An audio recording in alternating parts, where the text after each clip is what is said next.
Jai Hind to all of you. My dear student, welcome to the online class of Sri Ram Public School. I, Bipin Mishra, TGT English of SRPS, welcome you all to the online class of English Literature. My dear student, today I am here with a class of class 6th, and today we will discuss about the chapter How the Dog Found Himself a New Master. It's chapter number 2 of your NCERT book Honeysuckle, and in this book, chapter number 2, How the Dog Found Himself a New Master, we will discuss about this chapter. So first of all, let us pay attention on some of the words. Here some of the words are written. A dog, as you all know, what is a dog? A dog is known as a faithful animal, and always dog works on the instruction of a master. Means a dog is being tamed. We all tame dog because he is known for his loyalty, he is known for his faithfulness, he is known for his honesty. So in the whole world, considering about the animals, none other animal are more faithful than the dog. Dog are being considered as the most faithful and the most loyal animals. That's why we tame it. And the purpose of taming dog is to guard ourselves. It works as a security guard on our doors. As we all know, it is very much honest. Dogs are very much faithful. Dogs are very much loyal, because whatever he eats, whatever he takes, whatever we feed it, he pay for it. He pay back to us. Suppose a stranger walking on in front of our house, no one will be bothered about it. But if you are having a dog inside your home, a dog will get bothered of that stranger person, and immediately he will start barking. So that is why dog is a very faithful animal. So here in this story, a dog is in search for himself a new master. So a new master, who is a new master? New master here is none of the human, none of a man, or none of a woman, or none of a child. It's a master, new master. It's a animal itself. Means a dog is in search of an animal, and he thinks that that animal could become his master. So before we read this chapter, you may know that a dog and a wolf are closely related. So before I start this chapter, I would like to tell you all that the wolf in Hindi it is known as a bhediya. These both animals are closely related to each others. Means ये जो भेड़िया है और ये जो dog है, ये दोनों आपस में एक दूसरे से रिलेटेड हैं. यानी जो वोल्फ है और डॉग है, ये कहीं पे भी अलग नहीं है. They both belong to the same family. They both are closely related. You may also know something about how over the centuries human beings have domesticated and tamed wild animals. इस chapter में आपको, या whenever you will turn over to the history, whenever you will turn over the pages of the history, you will also come to know that how the ancient people were taming wild animals, and those wild animals were of the family of the dogs. Like in earlier days, what kind of animals the ancient person were taming? They were taming African dogs, they were taming red wolf, they were taming wolf, jackals, snow dogs. So these all dogs were known as a wild dogs. So these wild dogs, these wild animals, and many wild animals ancient people were taming. So these wild animals, whichever they were taming, they were coming into the family of the dog. Suppose for pulling the cart, in earlier days there were no wheels, so on the snow whenever they need to pull a cart, they were using these wild animals,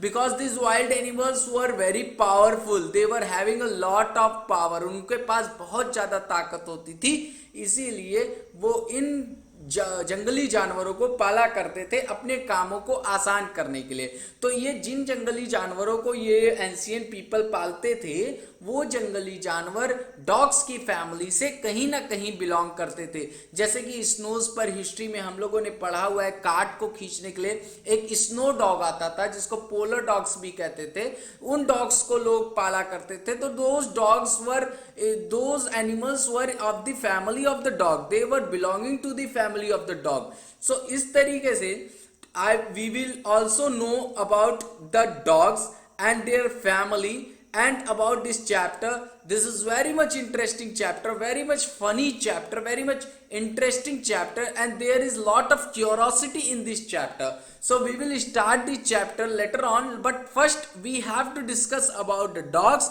we have to discuss about the story, we have to take out the main points about the story. तो here is a story about how the dog become a tame animal. तो यहाँ पर एक ऐसी कहानी बताई गई है कि किस तरीके से डॉग पालने वाला जानवर बना, किस तरीके से डॉग एक टेम एनिमल बना. So my dear student, I would like to tell you that this story has been adapted from the folk tales. folk tales मतलब कि लोक कथाएं. So ये folk tales से अडॉप्ट की गई है. फोल्क टेल का मतलब होता है कि जो लोक कथाएं होती हैं उनको हम लोग कहते हैं फोल्क टेल. तो ये फोल्क टेल से अडॉप्ट की हुई कहानी है, और इस कहानी में ये भी बताया जाता है कि किस तरीके से डॉग्स जो हैं हमारे लिए एक पालतू जानवर बन गए. Earlier this dogs were considered as a wild animals, लेकिन अब ये टेम एनिमल कैसे बन गए. So first of all let us know about the folk tales. So what is folk tales? Folk tales, देखो कि यहाँ पर first of all see here one book is given, The Goose Girl. It is written by Shannon Halley. तो ये जो Goose Girl एक story है, एक बुक है, ये क्या है? ये एक फोल्क टेल है, एक लोक कथा है, एक जातक कथा है. सो ये जो स्टोरी है, ये जो स्टोरी दी गई है आप लोगों को, ये स्टोरी एक फोल्क टेल है. तो फोल्क टेल के बारे में हम लोग सबसे पहले जान लेते हैं. A folk tale is a traditionally story or legend that's common to a specific culture and often passed along orally, preferably around a crackling fire if you ask us. जो फोल्क टेल है, जो जातक कथा है, वो एक traditional story है.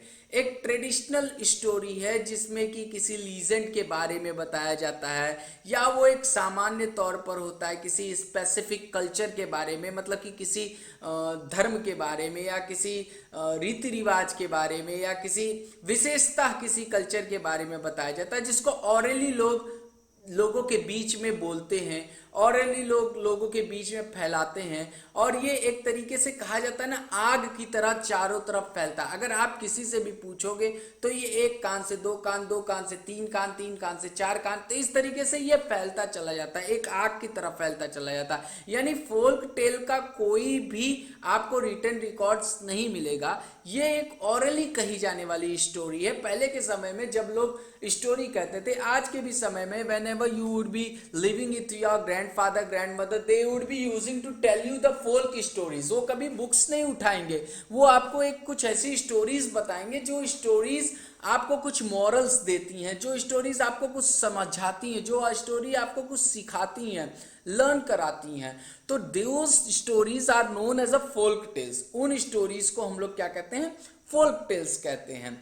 तो फोल्क टेल क्या हो गया? फोल्क टेल एक ट्रेडिशनल स्टोरी है या लीजेंड है जिसमें कोई कॉमन सा स्पेसिफिक कल्चर के बारे में बताया जाता हो, जो कि ऑरली लोगों के बीच फैलती हो, और ये Folk tales often contain a lesson to be learned and can take many forms like fables, tall tales and even ghost stories. जो फोल्क टेल्स होते हैं वो कभी कभार कुछ एक इस लेसन कंटेन करते हैं, एक पार्ट कंटेन करते हैं, एक लर्निंग के लिए कुछ ना कुछ कंटेन किए रहते हैं जो कि हम लोगों को कुछ सिखाती है। ये जो फोल्क टेल है इसके कई फॉर्म्स हैं, जैसे कि फेबल्स। फेबल्स की मतलब कह देते हैं लघु कथाएं, शॉर्ट स्टोरीज, किस्से। वी आर कॉलिंग इट किस्सा इन हिंदी, तो that is known as a fables. Tall tales, बड़ी बड़ी कहानी। इवन घोस्ट स्टोरीज, यहाँ तक कि भूतों की कहानी भी जो होती है वो भी फोल्क टेल में आती है। फेरी स्टोरीज भी फोल्क टेल में आती है, जैसे कि एलाइस एंड द वंडरलैंड, ये फोल्क टेल है आपका।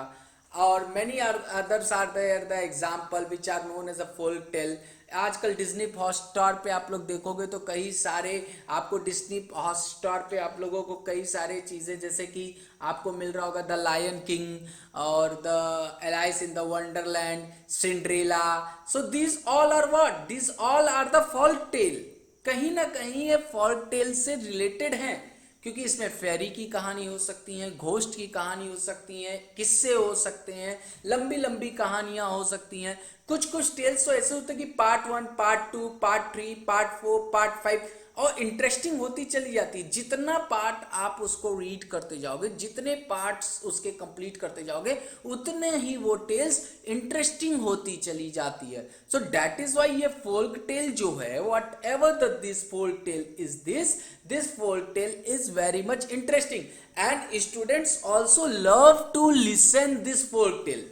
आज भी स्टूडेंट्स जो भी होते हैं, यानी जो बच्चे हैं, सॉरी जो चिल्ड्रेंस हैं, वो चिल्ड्रेन इसको सुनने में, इसको पढ़ने में बहुत एंजॉय करते हैं। मैं भी आप लोगों को एक दो फोल्क टेल लेकर के आऊंगा, but let us first complete our chapter. फिर उसके बाद मैं कुछ आप लोगों को फोल्क टेल बनाऊंगा। मेरे पास एक बहुत ही प्यारी सी परी की कहानी है जो मैं आप लोगों को सुनाऊंगा। तो उससे पहले आप लोगों को क्या करना है, अगर आप लोगों को परी की कहानी सुनना है, if you want to listen a fairy tale, you have to complete this chapter. आप लोगों को ये चैप्टर कंप्लीट करना होगा और बहुत ही इंटरेस्टिंग वे में कंप्लीट करना होगा, बहुत ही अच्छे से कंप्लीट करना होगा, जिससे कि आपको ये चैप्टर अच्छे से समझ में आए, आपको ये भी समझ में आए कि फोल्क टेल होता क्या है, डॉग्स। और उससे भी ज्यादा इंटरेस्टिंग फैक्ट तो ये है कि डॉग्स हमारे लिए टेम एनिमल कैसे बने। When earlier they were wild animals, तो वो टेम एनिमल्स कैसे बन गए। So let us know about the dogs. चलिए अब हम लोग कुछ डॉग्स के बारे में जानते हैं। What are the dogs? Domestic dogs and wolves are the part of large taxonomic family called Canidae. जो डोमेस्टिक डॉग्स हैं, यानी कि जो डॉग्स हम लोग पालते हैं, जो पेट डॉग्स हैं, और वो जो वॉल्फ है यानी कि भेड़िए, हियर इज द वॉल्फ, ये वॉल्फ है आपका। ये दोनों जो हैं एक बड़ी सी फैमिली है, बायोलॉजी में एक बड़ी सी फैमिली है, जिस फैमिली का नाम होता है कैनिडी। उस फैमिली से बिलोंग करते हैं। यानी ये जो वोल्फ है और ये डॉग है, ये दोनों की फैमिली एक ही है, कोई दूसरी फैमिली नहीं है। Which also includes foxes and jackals, जिनके साथ फॉक्सेस भी होते हैं, जैकॉल्स भी होते हैं। फॉक्स भी उसमें आते हैं, जैकॉल भी आते हैं, लोमड़ी, सियार, ये भी आते हैं डॉग के फैमिली में। तो member of this family are called canids.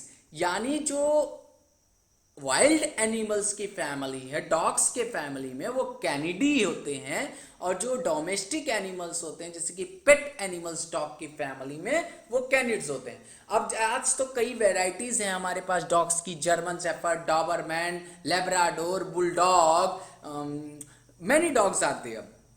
आज से पहले हम डॉग की फैमिली के बारे में डिस्कस कर लेते हैं। See here, it is a jackal. Jackal का मतलब तो आप लोग जानते होंगे, सियार। गाँव में आजकल विलेजेस में हर जगह पे देखने को मिल जाते हैं जैकॉल।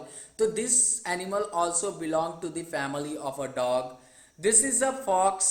फॉक्स का मतलब होता है लोमड़ी। ये भी जो है किसके फैमिली में आता है? ये भी जो है डॉग की फैमिली में आता है। दिस इज अ वोल्फ, ये भी डॉग की फैमिली में आता है। वोल्फ का मतलब होता है भेड़िया, बहुत ही खतरनाक एनिमल होता है ये, तो ये भी डॉग की फैमिली में आता है। ये एक वाइल्ड डॉग होता है जिसको हम लोग कहते हैं कैवोड।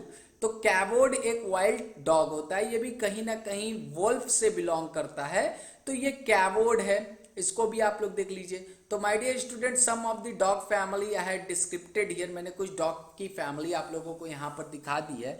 तो मेरे ख्याल से आप लोगों को आइडिया मिल गया होगा कि डॉग्स की फैमिली कौन कौन सी हैं। ये सब डॉग्स की फैमिली के ही जानवर हैं, ये सब एनिमल्स जो हैं ये सब डॉग्स की फैमिली के ही हैं। और ये जो वाइल्ड एनिमल्स हैं, यानी कि ये जो आपका जैकॉल है, वोल्फ है, फॉक्स है, कैवोड है, ये सब कैनिडी हैं। और ये जो डॉग हैं यानी कि German shepherd, bulldog, Labrador, Doberman, ये सब कैनिड्स होते हैं। जो हम लोग पालते हैं उनको हम लोग कैनिड्स कहते हैं, जो हम लोग पाल नहीं सकते हैं वो हम लोगों के लिए कैनिडी, यानी those which are pet animal, those which are domestic animals in the dog family are known as canids, and those which we can not domesticate, they are canidae. So my dear student, now coming to know about the dogs, we will know about the history of the dogs.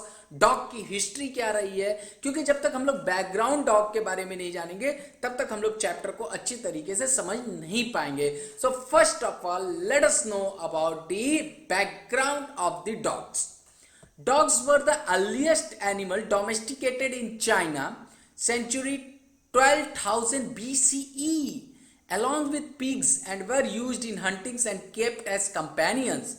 Dogs जो है सबसे पुराने animals थे जो कि China में सबसे पहले डोमेस्टिकेट किए जाते, चाइना ही नहीं ग्रीस में डोमेस्टिकेट किए जाते थे, इजिप्ट में डोमेस्टिकेट किए जाते, इंडस में डोमेस्टिकेट किए जाते थे, मतलब ऑल ओवर द वर्ल्ड जो एंशियंट कंट्रीज थी, जो एंशियंट प्लेसेस थे, वहां सब जगह पे डोमेस्टिकेट किए जाते थे। और लगभग 12,000 ईयर्स बीसीई, मतलब क्राइस्ट के बॉर्न होने के 12,000 ईयर्स पहले, और इनको पिग्स के साथ रखा जाता था, यानी ये टेम किए जाते थे, डोमेस्टिकेट किए जाते थे, और इनको पिग्स के साथ भी रखा जाता था। इनका इस्तेमाल लोग हंट करने में, यानी जब शिकार करने जाते थे तब करते थे, इनको एक साथी की तरह रखते थे।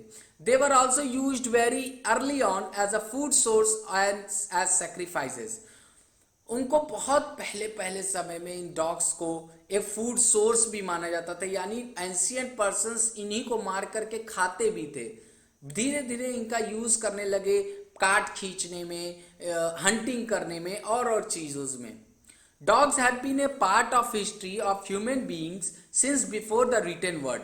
डॉग्स जो हैं हिस्ट्री में ह्यूमन बीइंग्स के एक हिस्से तब से रहे हैं जब से हिस्ट्री लिखी नहीं गई थी, यानी हिस्ट्री लिखे जाने से पहले डॉग्स एंशियंट ह्यूमंस के साथ रहते थे। यानी कि नाउ अवर हम लोग भी अभी कहीं जाएंगे तो कुछ इंस्क्रिप्शंस हम लोगों को मिलेंगे जिसमें डॉग्स का होना हम लोगों को एक प्रूफ मिलता है, एक एविडेंस मिलता है कि डॉग्स थे। Initially mankind used dogs to guard their homes. पहली बात, आज के समय में मैनकाइंड जो हम लोग ह्यूमंस हैं वो डॉग्स का इस्तेमाल अपने घरों की रक्षा करने के लिए रखते हैं। Later dogs became hunters and participate in wars as soldier dogs. धीरे धीरे यही डॉग्स की कुछ ऐसी वैरायटीज आई कि जिनको शिकारी कुत्ते बोले जाने लगे, और आज युद्धों में भी सैनिक डॉग्स की तरह इस्तेमाल करते हैं, जैसे कि बॉम्ब स्क्वाड हो गया, आज पुलिस वाले हो गए, सोल्जर्स हो गए, आर्मी हो गई, हर कोई डॉग्स लगता है, क्योंकि डॉग्स की जो सेंस ऑफ स्मेल है वो बहुत पावरफुल होती है और ये हंट भी बहुत तेजी से करते हैं। तो डेट इज वाई डॉग्स का आज एक सोल्जर्स डॉग्स के रूप में भी इस्तेमाल किया जाता है। They were used for defensive and attacking purposes on even as messengers. उनका इस्तेमाल डिफेंस करने के लिए भी, अटैक करने के लिए भी, जिस भी इस्तेमाल से किया जाता था वो किया जाता था, और यहाँ तक कि एक दूत के तरीके से भी उनका इस्तेमाल किया जाता था, मैसेंजर के तरीके से भी किया जाता था। Unfortunately, during ancient times, when dogs were used as messenger, they usually died. और दुर्भाग्य की बात ये है, जो सबसे बड़ी दुर्भाग्य अनफॉर्चुनेटली जो बात है वो ये है कि पुराने समय में जब डॉग्स का इस्तेमाल मैसेंजर्स के रूप में किया जाने लगा तो वो मरने लगे। तो that is why we stopped the dogs using as a messenger. Thanks for watching, my dear student. Have a nice day. Please subscribe my channel. So in this way we have completed about the dogs, about the family of the dogs, about the introduction about the dogs. So my dear student, we will conclude the chapter in the next lecture. Till then, have a nice day. Goodbye to all of you. For more updates, subscribe channel Study Circle and press the bell icon today.